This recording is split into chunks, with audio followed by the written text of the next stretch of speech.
Hello and welcome. In this episode, we'll walk you through the best practices for raising ducks based on the Cherry Valley SM3 Grower Management Handbook.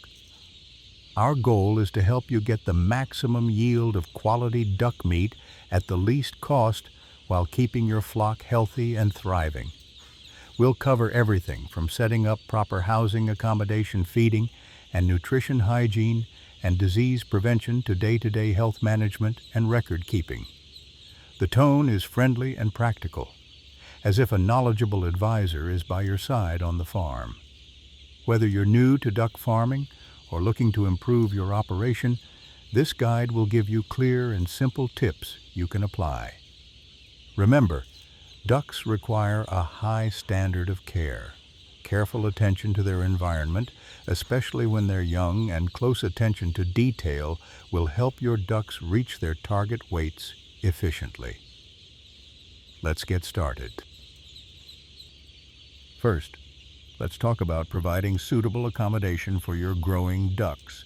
Ducks need a safe, comfortable home that meets their needs.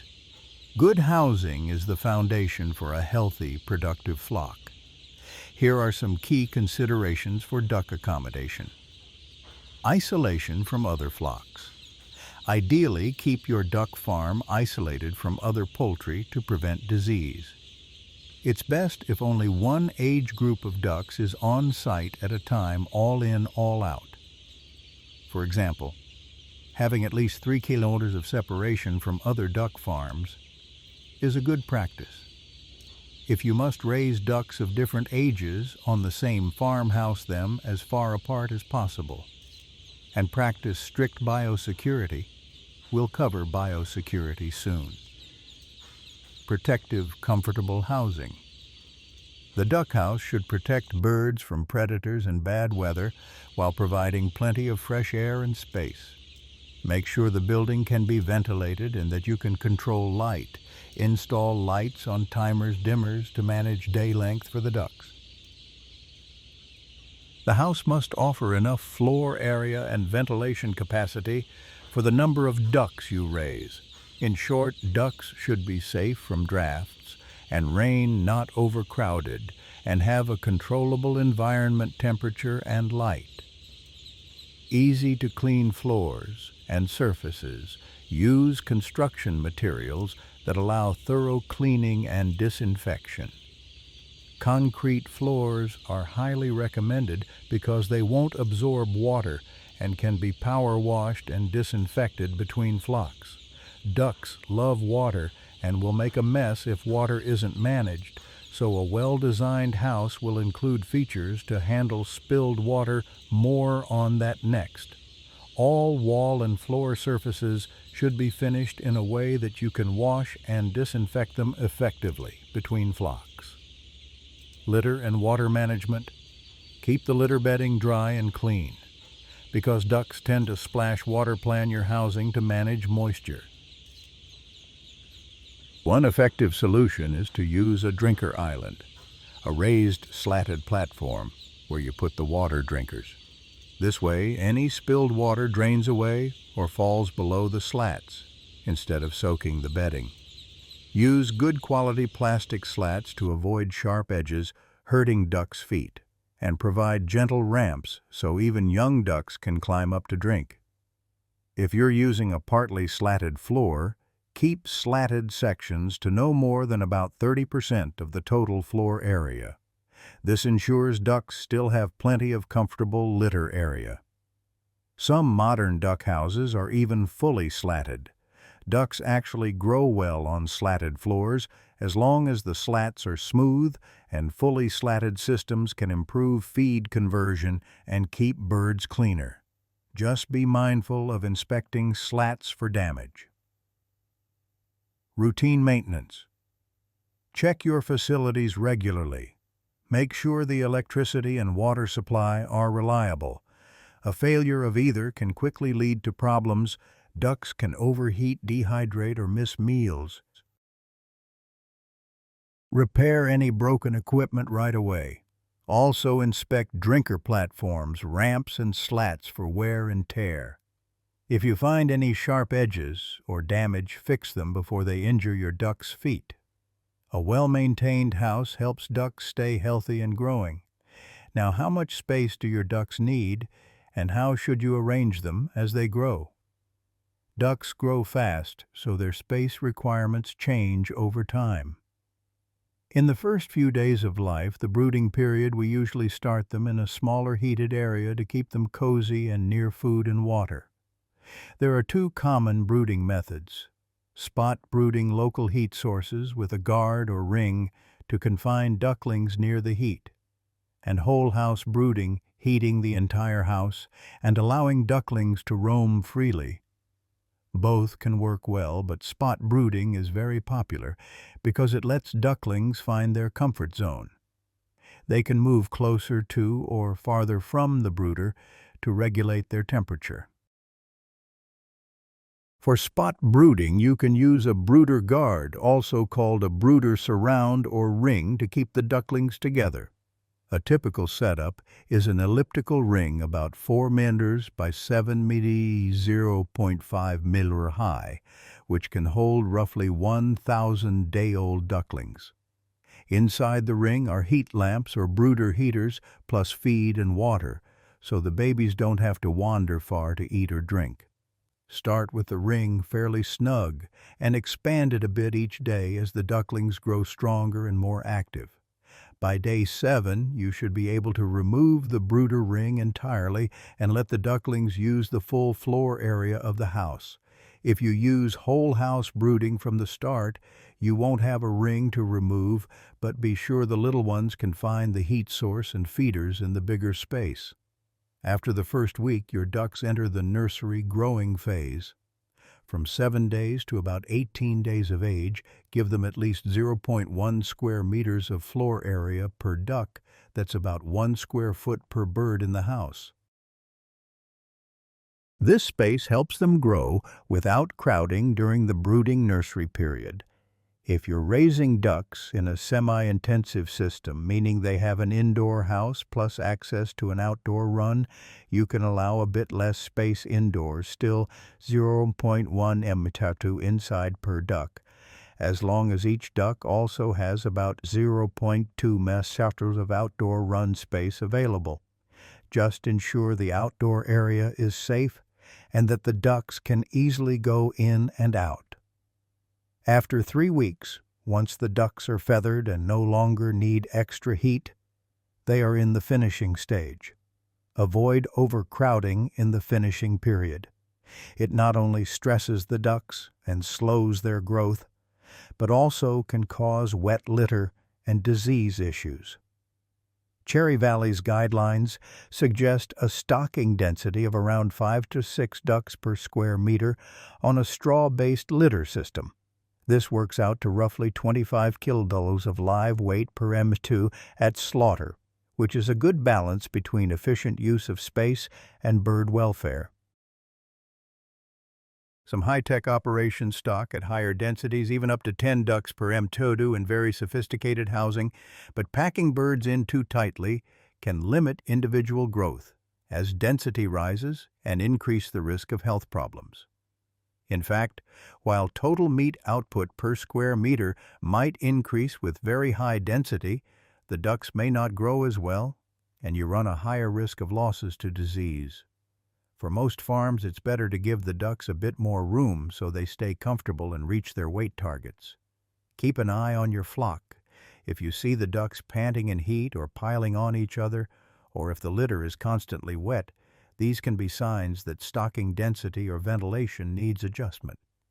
Speaking of comfort, let's touch on temperature and ventilation in the house environmental control, since it's part of accommodation. Baby ducklings cannot regulate their body temperature well for the first few days, so you must provide heat. Brooder temperature should be about 35 degrees at floor level under the heat source for day-old ducks, with a slightly cooler ambient temperature around them, around 27 degrees C background if you're spot brooding. In practice, if you're using spot brooders, you'll maintain a hot spot under the brooder and cooler areas in the ring. so the ducklings can move to where they're comfortable. As they grow and feather out, you can gradually reduce the heat. By about 4 weeks, 28 days old, they shouldn't need any supplemental heating, as long as your house stays above about 5 degrees C. In fact, once fully feathered ducks handle cool temperatures quite well. Only provide heat later on if the house falls below 5 degrees C to prevent chilling.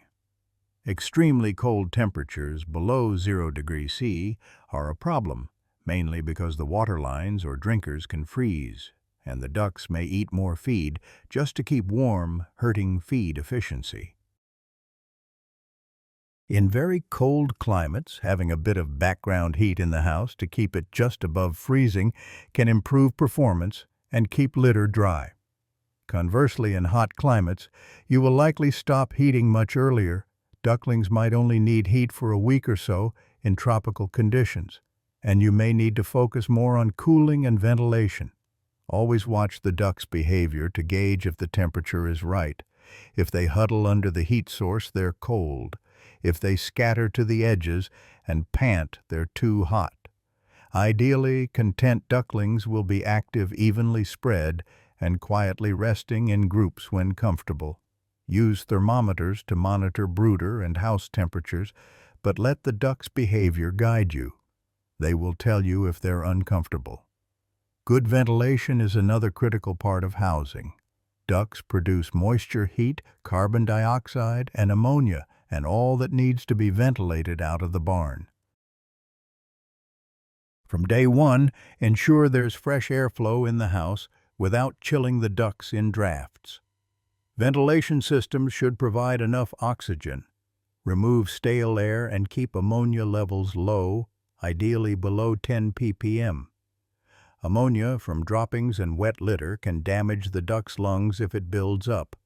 So if you smell ammonia or see the duck's eyes, noses getting irritated, take it as a sign to increase airflow or fix the litter moisture. As the ducks get bigger, they need more air. A useful rule of thumb is at least 0.7 cubic meters of fresh air per hour per kilogram of duck body weight as a minimum ventilation rate. That means your fans or vents should be gradually opened up more as the flock grows. In hot weather, you'll need much higher airflow, possibly 10 to 20 times the minimum rate to remove heat and keep the ducks cool. Many modern duck houses use tunnel ventilation and evaporative cooling pads to get a strong cooling effect in summer. These systems are very effective at preventing heat stress when properly managed.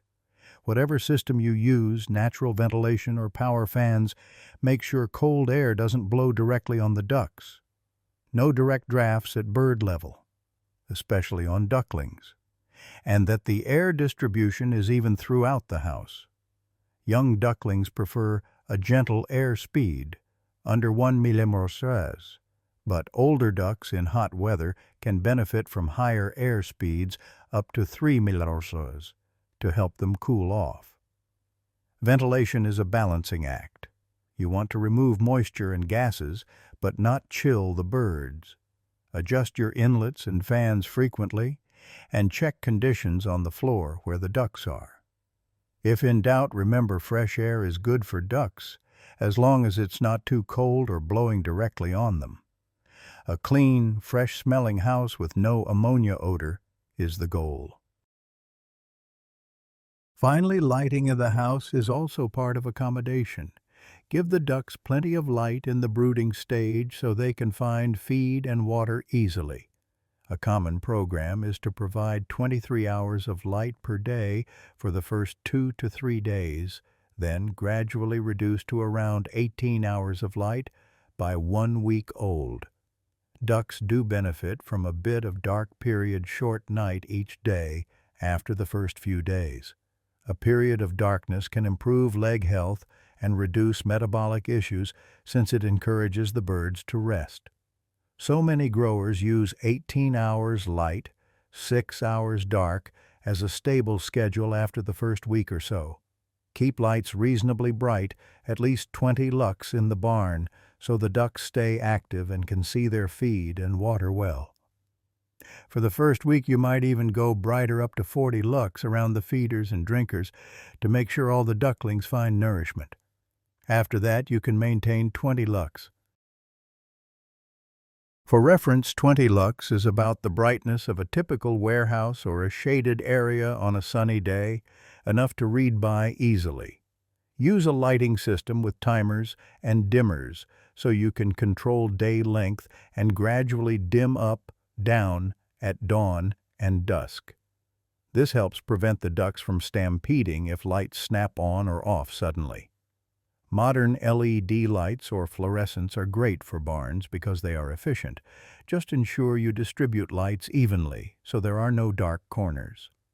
In summary, start with near-continuous light for ducklings, then give them some nightly rest as they grow and keep the lighting consistent and adequate. More light means more feeding time, which usually means better growth. But always give that short, dark period daily after the brooding phase so the ducks rest and their legs stay healthy. That covers housing and environment. In short, provide a clean, safe, spacious, well-ventilated and well-heated or cooled house for your ducks.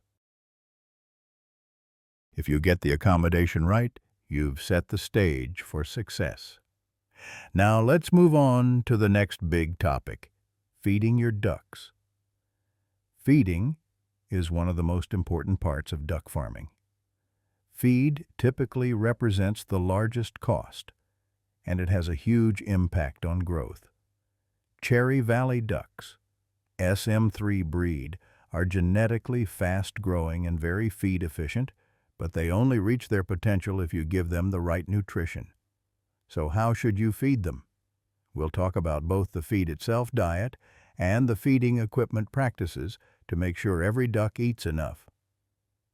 Feed, quality, and type. Always use good quality feed formulated for ducks. It's highly recommended to feed pelleted diets, not whole grains or mash, for commercial meat ducks. Pellets ensure the ducks get a balanced mouthful of nutrients every time and usually result in better growth and feed conversion. If pellet feed isn't available and you must use mash, you can do so, but expect higher feed waste and poorer feed conversion with mash. Ducks tend to spill and sort loose mash feed, whereas pellets are eaten more completely.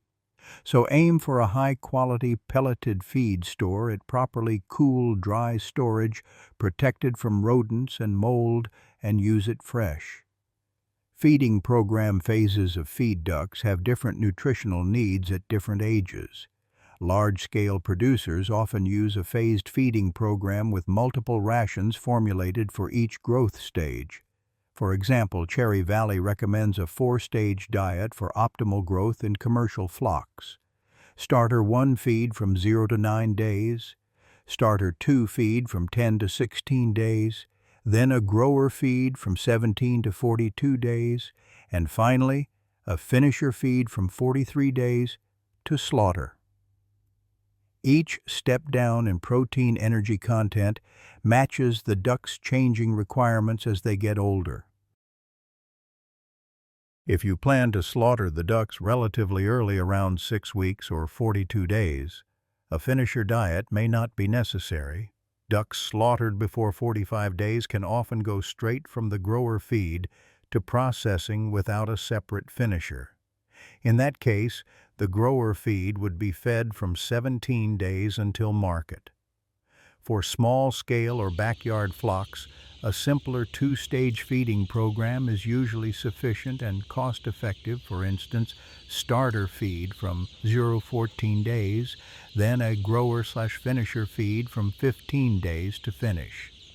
This 2-phase approach is easier to manage on a small farm.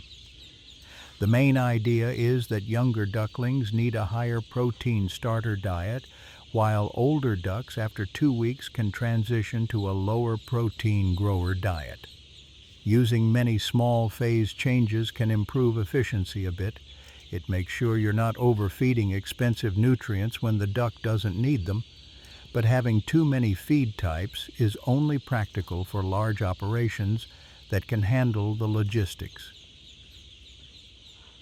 In practice, 2 or 3 feed phases strike a good balance for most farms. The key is to never let the ducks run out of feed and to feed a diet that meets their nutritional needs for each stage. If done right, your ducks will convert feed to meat very efficiently. As a benchmark, Cherry Valley ducks can achieve a feed conversion ratio, FCR, around 2:1 or even better, meaning 2 kilo of feed per 1 kilo of weight gain when management and feed quality are optimal. Feeding equipment and access. Now let's discuss how to feed the ducks in terms of feeders and feeding management. Ducks are enthusiastic eaters, and you must ensure every duck gets a chance to eat. Provide sufficient feeder space so that all ducks can eat comfortably without excessive competition. There are a few common feeder types: tube feeders, trough feeders, and automatic pan feeders. You might use one type or a combination. Here are some guidelines for each type for growing meat ducks. Tube feeders. These are circular bucket-style feeders that spill feed into a pan as ducks eat. For ducklings up to 2 weeks old, a good rule is 1 tube feeder, approximately 95 centimeter circumference pan per 100 ducklings. This gives about 9.5 millimeter of feeder space per duckling, which is roughly the width of a chick's beak. Enough room for all to access feed. As the ducks grow beyond 2 weeks, they eat more and take up more space, so you should provide about 1 tube feeder per 60 ducks from 2 weeks. To finish, this works out to 16 millimeter of feeder space per duck. In other words, either add more feeders or thin out ducks per feeder as they grow. Make sure the feed in the tube feeders flows freely and is always available. Check them often so they don't go empty or get clogged. Yet, trough feeders. Troughs are linear feeders, often a long metal or plastic trough that ducks can eat from either side. For young ducks, provide at least 9 to 10 millimeters of trough space per duckling in the first 2 weeks.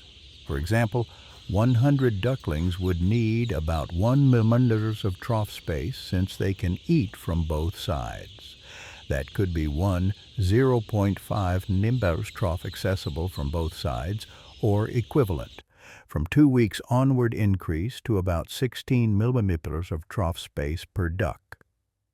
In practical terms, one standard 2M trough feeder can feed roughly 250 ducks after 2 weeks of age. If you use hopper-style troughs with anti-waste grills, even better, as they prevent ducks from billing out feed. Keep the troughs adjusted to the right height around the duck's back height to reduce spillage, and refill them regularly, so feed is always fresh and available. Pan feeders, automatic circular pans. These are common in broiler chicken systems and can be used for ducks too. For the first 2 weeks, each pan feeder, usually part of an automated line, can accommodate up to 80 ducklings. After 2 weeks, limited to about 40 ducks per pan, so that all birds can get to the feed comfortably. This usually translates to providing 25 millimeters or 2.5 centimeters of feeder space per duck around the pan edge in the grow-out phase. Automatic pan feeders will continuously supply feed from a silo via augers, which is great. Just monitor that all pans are working and that feed isn't accumulating too deep, which can get stale or spilling out. No matter what feeder type you use, spread them out in the house so that ducks don't have to crowd in one area to eat. In the brooding area, supplementary feeding is highly recommended. For the first couple of days, sprinkle some feed on paper or trays on the floor where ducklings can easily find it. This encourages a good feed intake early on. Do this for at least 48 hours. The ducks will learn to use the main feeders quickly, but the extra trays, paper, ensure even the smallest or less active ducklings get a bite early.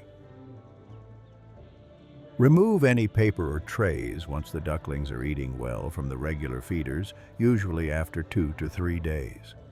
A few additional feeding tips. Keep feed available at all times. Ducks are daytime feeders. Since we give them a long light period, they should always find feed when they're awake. Never let the feeders run empty, or the ducks will pile up and scramble when feed is refilled, causing stress and uneven growth. Also store feed properly to maintain quality. Use covered bins or silos, clean out old feed before adding new, and protect feed from moisture and pests. Ducks are quite hardy, but toxins from moldy feed or ingestion of rodents' droppings can cause big problems, so safe feed storage is a must. Cherry Valley specifically notes to avoid using feed systems that cause a lot of pellet breakup because fine feed dust is less palatable and leads to waste. Maintain your feeders, clean them between flocks. Old stale feed should be removed and discarded. Do not keep old feed in the barn when starting a new flock. If you have leftover feed after a flock, ideally use it for another older flock or dispose of it. Feed left sitting can go bad or carry disease to the next batch.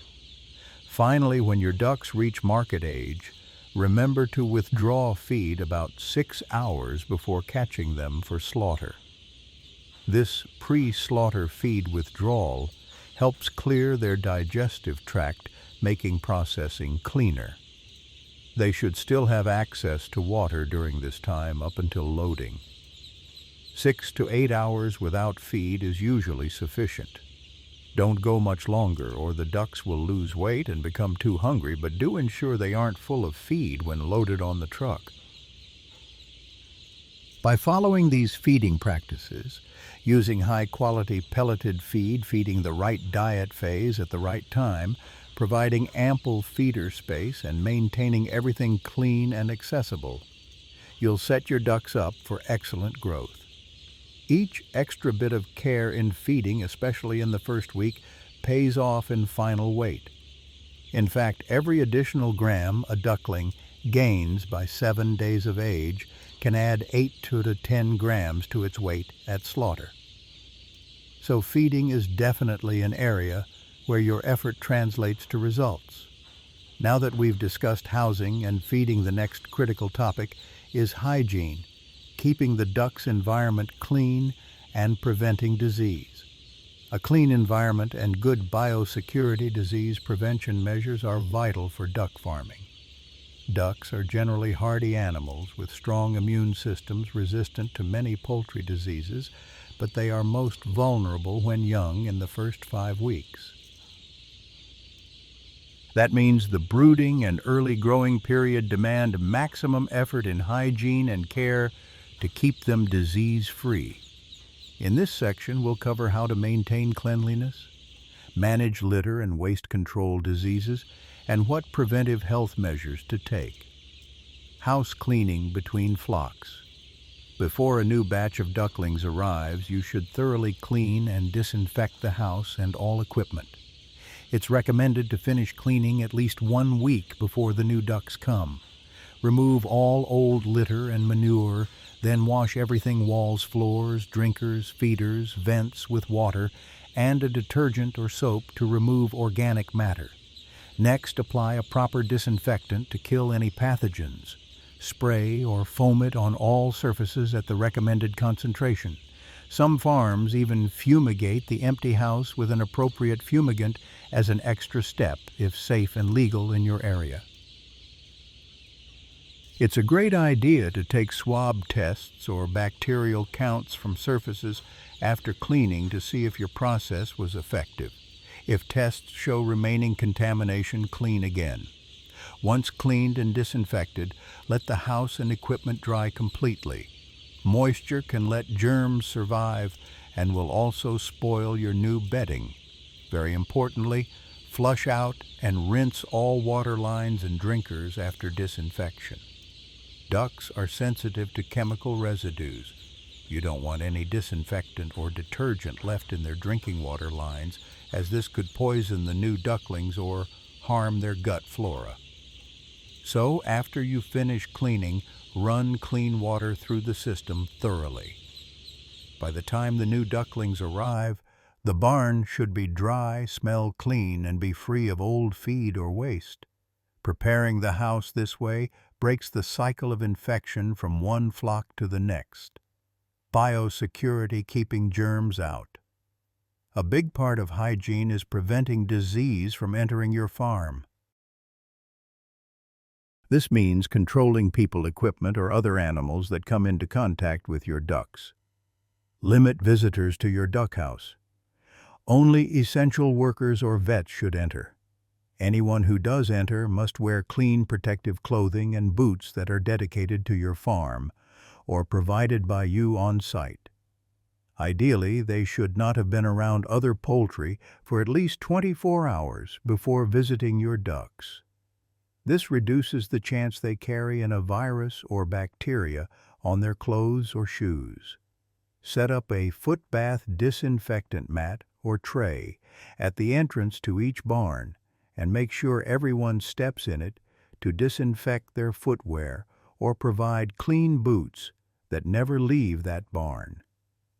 Vehicle tires can also bring disease from farm to farm, so use wheel dips or sprays with disinfectant for any vehicles entering the premises.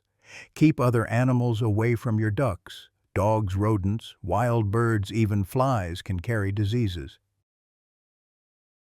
Implement a rodent control program to keep rats and mice in check. They can spread salmonella, for example. Wild waterfowl and small birds can carry avian influenza or duck viral enteritis, so prevent wild birds from entering or nesting in your duck house. Use nets or screens on vents if needed. Maintain a clean perimeter around the house. Keep grass and weeds trimmed, reduces rodents and insects, and avoid having junk or standing water that attract pests. In short, think of your duck house as a biosecure zone. Nothing should come in unless necessary, and if it does, it should be cleaned and disinfected. Let's bullet some general biosecurity best practices that every duck farmer should follow. Keep the farm clean and tidy. Remove manure, old litter, and trash, and keep vegetation around barns trimmed. A clean, dry environment is less inviting to germs. Control vermin. Implement continuous rodent and insect control. Use traps or safe baits for rodents and minimize puddles or spills that attract flies. Exclude wild birds. Make sure wild ducks, sparrows, etc. cannot get into the duck house or contaminate feed and water. Seal openings and use bird netting if needed. Use clean bedding and feed. Always use good quality, clean, mold-free litter and feed materials. Moldy straw or feed can introduce fungal infections like aspergillosis and other toxins. Sanitize equipment and people. Provide foot baths, wheel dips, and hand washing or shower facilities at the barn entry. Wear farm-specific coveralls and boots in the poultry area, and don't cross-contaminate with other flocks. Any equipment, feeders, crates, tools that comes in should be cleaned and disinfected before use. Train your staff. Ensure that everyone working with the ducks understands these biosecurity measures and follows them consistently. Put up signs as reminders and have a written protocol or site health plan that outlines all these procedures. A site health plan is essentially a document or checklist for your farm's disease prevention strategy. It might include emergency phone numbers, What to do if you suspect a particular disease, your routine vaccination schedule, cleaning schedule, etc. Having this plan helps ensure nothing is overlooked and everyone on the team is on the same page regarding flock health management. Litter management. Even after you've placed the ducks, keeping their environment dry and clean is important. Ducks may be waterfowl, but they do not like to live in wet, dirty litter. Wet bedding will lead to ammonia pathogens and foot problems. Start with clean, dry litter such as wood shavings or straw. Then add fresh litter regularly, even daily in small amounts, to absorb moisture and keep the surface dry. If you see any soaked patches, for instance, around drinkers, remove and replace them promptly. A common practice is to top-dress the bedding with new straw or shavings every day or two as needed. If using straw, make sure it's not moldy. Ducks kept on dry, clean litter will stay cleaner and keep better body condition, whereas ducks on constantly wet litter will quickly lose condition, lose weight, and get foot infections. Also ensure your drinkers are adjusted to the right height and functioning properly to minimize spills. We'll cover water management in the next section.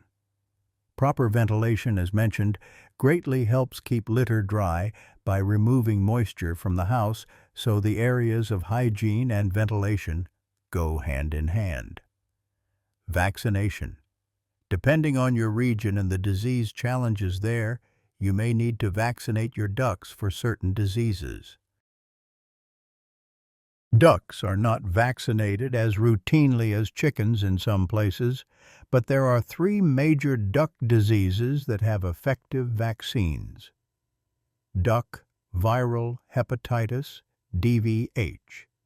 Duck viral enteritis, DVE, also known as duck plague, and Pasteurella multocida, commonly called duck cholera. If these diseases are known to occur in your area, a vaccination program is highly recommended. For example, DVH is a rapid and fatal disease of young ducklings under 5 weeks. However, if your breeding stock parent ducks were vaccinated, the ducklings usually get maternal antibodies that protect them for the first few weeks. Still, if DVH is around locally, many farms will vaccinate the ducklings as well as an extra safeguard. DVE duck plague can affect older ducks and breeders, and cholera can strike at various ages, especially in areas with wild waterfowl. Work with a veterinarian to design a vaccine schedule that makes sense for your farm. Not all farms will need all vaccines. It's based on risk.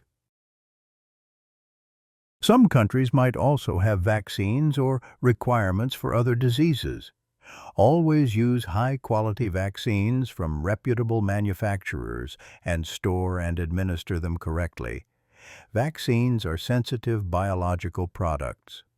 Note that in some regions, the parent duck's vaccination program will determine what diseases the ducklings have immunity to early on. Cherry Valley's technical support can provide advice on this, but local vet guidance is crucial because disease pressures vary by location. Medication. Generally, routine medication of ducks is not needed. Ducks are fortunately not very susceptible to some common poultry problems like coccidiosis or intestinal worms. So you usually do not need to put coccidiostats in duck feed or do regular deworming like you might with other livestock. Medications such as antibiotics, if ever used, should be reserved for when you have a specific diagnosed issue, and always done under veterinary guidance. Overusing medication can lead to resistance, and is also often illegal if not prescribed. Additionally, many countries have strict rules on antibiotic use in livestock. So focus on prevention, cleaning, vaccination, biosecurity to avoid the need for medicines. If a problem arises, get a vet to identify it. For example, if you have an outbreak of bacterial infection, a vet can recommend the right antibiotic and treatment plan. But do not medicate just because it's usually unnecessary and costly. There are also some nutritional supplements that can help ducks during stressful times. For instance, giving a vitamin electrolyte solution in the drinking water right after moving the ducks or during extreme heat can support them. Many farmers do this around handling or transport events such as prior to vaccinations or when transferring birds to a new house. These supplements can give the ducks a little boost and help reduce stress impacts. However, under normal conditions, with good feed, ducks don't need continuous supplementation. Use such products sparingly and when appropriate rather than all the time. To sum up the hygiene section, keep the duck's world as clean and biosecure as possible. Clean and disinfect thoroughly between flocks. Keep outsiders and other animals away from your ducks. Use clean bedding and keep it dry. Ventilate to remove moisture and ammonia, and have a health plan that includes any needed vaccines or vet care. By doing so, you'll prevent most common diseases. It's said that prevention is better than cure, and that's 100% true in duck farming. It's easier and cheaper to prevent a disease than to deal with an outbreak. If you maintain good hygiene and biosecurity, your ducks will rarely get sick. Next, we'll discuss daily health management and stockmanship, essentially how to care for the ducks day to day, and what to do if you encounter health issues. Even with a great house, good feed, and solid biosecurity, success in duck farming also depends on your daily care and observation, what we call stockmanship. Good stockmanship means being attuned to your duck's behavior and condition and responding quickly when something's off. Let's go over some practical aspects. Routine care, handling, monitoring duck health, culling when necessary, and keeping the flock uniform and productive. Consistency and routine. Ducks are creatures of habit and respond positively to a regular routine. Try to do your chores in the same order and at the same times each day.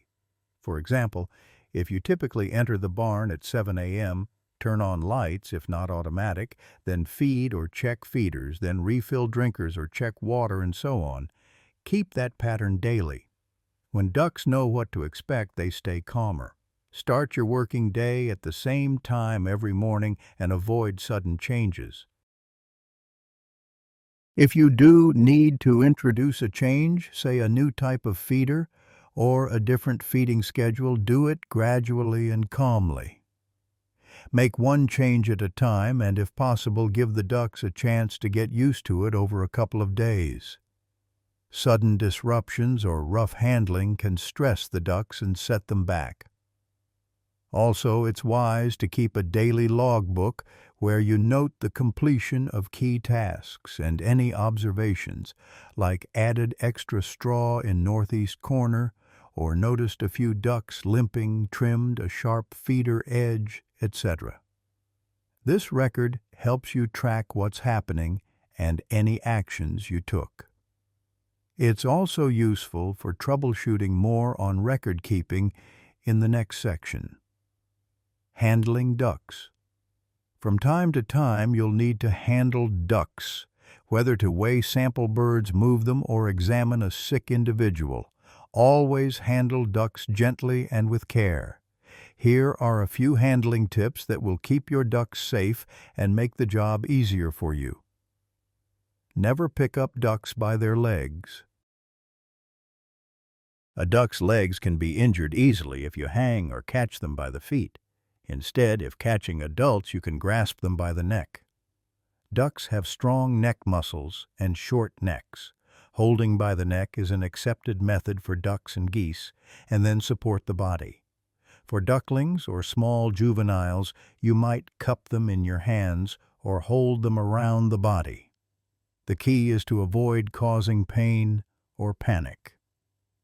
Do handling chores before feeding. If you need to catch and weigh some ducks, do it before they've had their big meal of the day. Ducks, like other poultry, are more lethargic after gorging on feed, and you risk them regurgitating feed if stressed. Early morning after an overnight, when they haven't been eating much in the dark, is a good time to handle or move ducks. In hot weather, handle during the coolest part of day. If you're in a hot climate or season, plan any activity that could stress the ducks: catching, moving, vaccinating for the early morning or late evening when temperatures are lower. This reduces the risk of heat stress. Support the duck when setting it down. When you release a duck after handling, especially a heavier duck, lower it gently to the floor or use a low platform so it doesn't hit the ground hard. Ducks aren't great at landing on their feet from height, and dropping them even from waist level can hurt their legs. So squat or bend to set them down, or let their feet touch down before you fully let go. It often helps to use a catching frame or pen to round up ducks when you need to catch multiple. This could be a temporary small corral or a corner of the barn sectioned off. Move ducks calmly into that area and catch what you need without having the whole flock running around. The less commotion, the better. Calm ducks are easier to handle and less likely to get injured. Monitoring health and culling. Check your flock several times a day, even if briefly, to ensure all looks normal. Watch for signs of illness. Ducks that are lethargic, not moving with the group, not eating, holding their wings oddly, or showing discharge from eyes or nose. One advantage with ducks is they tend to have higher livability survival rates than chickens. You usually see only a small percentage of issues in a well-managed flock. However, it's normal to have a few birds die or need culling over the course of the growing period. No matter how good your care, some individuals might have congenital problems or get hurt. Every loss must be noted, and we'll discuss record keeping soon. If you notice that mortality or cull rate exceeds about 0.1% per day, i.e., more than 1 duck per 1,000 dying on a given day consistently, that's a red flag to investigate the cause. It could indicate disease, a management issue, or something like bad feed. Don't ignore higher loss rates. Get help from a vet or advisor to find out why. Common culprits could be water issues, overheating, infection, etc. Check mortality daily and also look at 7-day totals. Patterns can tell you if it's increasing. Pay special attention to ducks' feet and legs during your inspections. Foot injuries or infections are not uncommon and can be clues to environment problems. If you see ducks limping or with swollen foot pads, investigate the cause. Wet and dirty litter can cause a condition called bumblefoot, a bacterial infection in the foot. Rough edges on slats or wire can cut their feet. A poorly designed or maintained drinker platform might also injure feet or legs. If you spot a pattern, say several ducks with similar foot lesions, take action, improve litter dryness, repair equipment, etc. Ducks that develop leg problems will deteriorate quickly since they have trouble walking to feed water and often need to be culled if they can't recover. Now, what about ducks that become sick or weak? It might be tempting to isolate them in a hospital pen and try to nurse them back. However, Cherry Valley's experience and many farmers is that hospital pens are usually not effective for ducks. Ducks that are sick enough to be caught and isolated rarely recover fully, and in the meantime, a hospital pen can harbor disease and potentially spread it back to the flock. The advice is to humanely cull seriously sick or injured ducks as soon as possible rather than keeping them in a chronic state. This prevents suffering and also removes a potential source of infection. Each time you cull a bird record, why what you observed, e.g., culled one with a broken leg or culled two weak runt ducks because those notes could help identify patterns if multiple birds had similar symptoms that might point to a disease that needs attention. It's never fun to cull animals, but it's part of good management to remove birds that are not going to recover. Quick action can protect the rest of the flock. And of course, if you suspect a contagious disease, you should get a vet's input immediately. For some diseases, there may be treatments or control measures to apply to the flock. Uniformity and selection. A big goal in commercial duck rearing is to have a uniform flock, meaning all ducks are approximately the same size and weight at a given age. When ducks are uniform, you can treat them as a group more easily, feeding them the right amount, knowing when they're ready for market, etc. And your results, like average weight and feed conversion, will be better and more predictable. Some variation is inevitable, but you want to minimize the gap between the biggest and smallest birds. Uniformity starts on day one, helping every duckling get off to a good start. Make sure each duckling finds water and feed within a few hours of placement. This is critical. Using those supplementary feeders and drinkers, as we discussed, is part of it. Also, maintain good brooding conditions so the smaller or shy ducklings aren't left cold or hungry. Cherry Valley highlights a few key points for achieving uniform growth. Keep the environment clean and disease pressure low. An early disease can set back part of the flock and create unequal performance. High standards of cleaning and disinfection, as we discussed, help ensure no group of ducks is stunted by illness. Provide ample water access. Ducks that can't get enough water won't eat and grow properly. So ensure your water flow rate and drinker availability meet peak demand. For example, when all ducks go to drink after feeding or when it's hot, is there enough flow and space that even the smaller ducks get water? We gave guidelines for drinkers earlier. Follow those to prevent any duck from being water deprived. Provide even feed distribution. This means having enough feeder space, as we covered, and ensuring feed is available uniformly.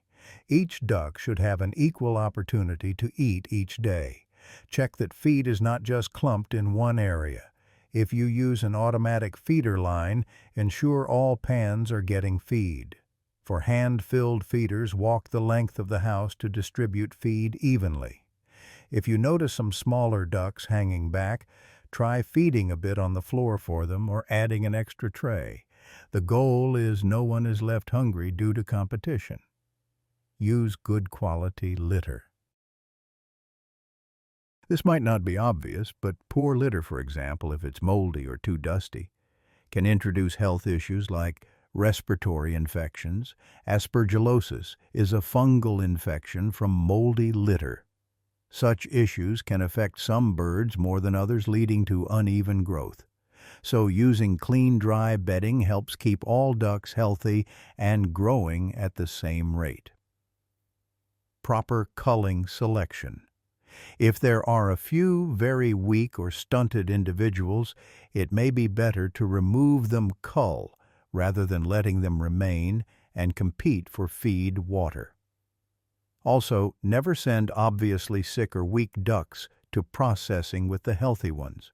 Those should be culled beforehand for animal welfare and food quality reasons. By culling out poor doers, the remaining flock is more uniform. On a related note, some farms do a selection before finishing, removing a small portion of the largest birds early or segregating sexes if drakes grow much faster. But in typical meat duck flocks, males and females grow fairly similarly and are processed together. Usually, Cherry Valley ducks are delivered as mixed sex and all go at once, so heavy selection isn't common like in broiler breeder operations. You mainly just cull the few that need it. In daily practice, monitor the variation in your flock's weights if you can. Weigh a sample of ducks weekly. If some are falling far behind, figure out why. Often it's environmental fixable issues like feeder access or a low-level infection affecting them. Fix those and you'll improve uniformity. A uniform flock is easier to manage and gives you a better outcome at market, so it's worth the effort. In terms of overall health, we already discussed disease prevention in the hygiene section. But to reiterate, ducks are hardy, yet early protection is crucial. If you've followed the hygiene and feeding guidelines, you've covered most of the health basics. Always be on the lookout for any unusual signs, a sudden drop in feed or water consumption, a big change in behavior or vocalization, or multiple ducks getting sick at once. Those are scenarios to call a vet or technical expert immediately. There are a few diseases like duck viral hepatitis or cholera that can cause quick mortality spikes, but with good biosecurity and possibly vaccines, you hopefully won't encounter them. If you do isolation and vet treatment swiftly are the keys. Finally, let's talk about something that ties it all together and helps you improve record keeping and troubleshooting. This is how you measure your success and catch problems early, and it's our last main topic for this episode. It might not be as exciting as brooding cute ducklings or building a new barn, but record keeping is one of the most powerful tools a farmer has. Keeping detailed records of your flock's performance and management allows you to track progress, identify issues, and continuously improve your results. In fact, accurate and complete records are essential for troubleshooting problems. You can't solve a flock performance issue if you don't have data on what's been happening. Think of records as your farm's report card and diary combined. So what should you record? At a minimum, record daily the key figures like feed intake, water intake if possible, mortalities in culls, and record weekly body weights of the ducks. Most farmers will have a daily sheet in each house. For example, you come in each morning and write down how many ducks died or were culled in the last 24 hours and how much feed was consumed. Many feed bins have a scale, or you can note how many bags used. Weighing the ducks weekly, or at least a sample of, say, 50 ducks, is very useful to see if they are on target with growth. Weights are often taken at end of week 1, week 2, etc., and compared to the breed's performance goals. If at 3 weeks your ducks are much lighter than expected, that's an early warning that something is amiss. Perhaps feed energy is low, or they had a health setback. By catching it at 3 weeks, you can adjust management or diet rather than only finding out at the end. Cherry Valley provides performance objectives charts. Use those or your own historical data as key performance indicators (KPIs) to gauge your flock. For instance, you might aim for a 7-day weight of X grams, a 35-day weight of Y kg, a feed conversion of Z, and a mortality below some percentage. Regularly compare your records to these targets to see if you're on track. Besides numeric data, keep notes on any qualitative observations or events, e.g. very hot week, ducks panting despite fans, increased ventilation or changed feed supplier on day 25, or vaccinated for DVE on day 10, etc. These notes can be gold when troubleshooting. If, for example, growth slowed after day 25, your note might remind you that that's when the new feed was introduced, which could point to a feed quality issue. Or if mortality spiked on a certain week, your notes might show there was an heat wave or a change in management that week. Recording systems. On small farms, A pen and paper record card hung in the duck house is perfectly fine and convenient. Every day you or your staff can jot down the counts and feed numbers. Many farmers then transfer those records to a notebook or computer spreadsheet later. On larger farms, there are computerized systems and apps where you input daily data for each flock and it will graph out trends for you. Graphs are extremely useful. For example, plotting daily feed intake and seeing it plateau or dip can alert you to a problem before it becomes obvious by eye. Even just graphing body weights against the target curve will show you visually if you're lagging behind. The act of recording itself also forces attention to detail, which is good stockmanship. It's hard to improve what you don't measure. Cherry Valley's technical team can provide standard record-keeping templates, paper forms or spreadsheets, and example graphs for monitoring growth, feed conversion, mortality, etc. Feel free to use such templates. They're designed to cover the basics. The important thing is not how fancy the system is, but that you and your team consistently record accurate data and then actually review it. Set aside time each week to review flock records. If something is off, investigate. Perhaps the feed conversion is creeping up. Maybe your feed's energy is lower than spec, or the drinkers are leaking, causing feed waste. Perhaps mortality is inching up. Maybe check if a disease is brewing, or if the birds are overheating. Records will help you pinpoint issues and their timing, making troubleshooting much easier. One more point: ensure everyone recording data uses the same definitions and methods. If you have multiple workers filling in charts, train them on what counts as a cull versus a mortality. For example, how to read the feed scale correctly, and so on. Inconsistent data can be misleading. So have a standard operating procedure for record keeping. For example, weigh 20 males and 20 females separately if you sex them at a set time each week. Record mortality at end of each day. Measure feed by the number of bags fed or by silo scale difference daily, etc. Consistency is key for reliable records.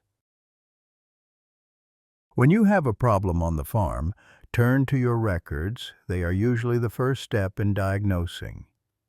And even when things are going well, records will highlight your success and can be used to demonstrate to advisors or integrators how your farm performs.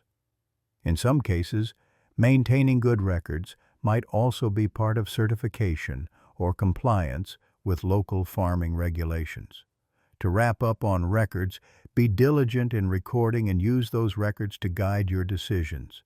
It might feel like extra paperwork, but it pays off by catching problems early and helping you replicate what works. We've covered a lot in this podcast, from setting up the right housing to feeding strategies to hygiene practices, daily care, and record keeping. Duck farming has many pieces to the puzzle, but all are important to achieve the best results. If we boil it down, success comes from attention to detail and consistency. Provide your ducks with a clean, comfortable environment, good feed and water, and watch over them carefully every day. Prevent problems where possible through good design and biosecurity, and be ready to respond quickly when something needs fixing: a hot day, a leaking drinker, a sick bird. Address it promptly. Ducks are wonderful to raise. They grow quickly and can thrive in varied conditions, especially when given proper care. Imagine walking into your duck house each morning to see lively, happy ducks quacking and eagerly eating, uniform in size with clean feathers. That's the reward of good management. And at the end of the flock, you send off a top-quality, healthy group of ducks to market, having met your target weight and feed conversion goals. There's a lot of satisfaction in that, and it's achievable by applying the best practices we discussed. Remember, you don't have to rely on trial and error alone. The Cherry Valley Handbook and others like it are built on decades of experience and research. Use these guidelines as a benchmark and adapt them to your local situation. Keep learning and refining your skills. Farming is always a journey of improvement. Thank you for listening to this comprehensive guide. We hope you found it informative, approachable, and useful.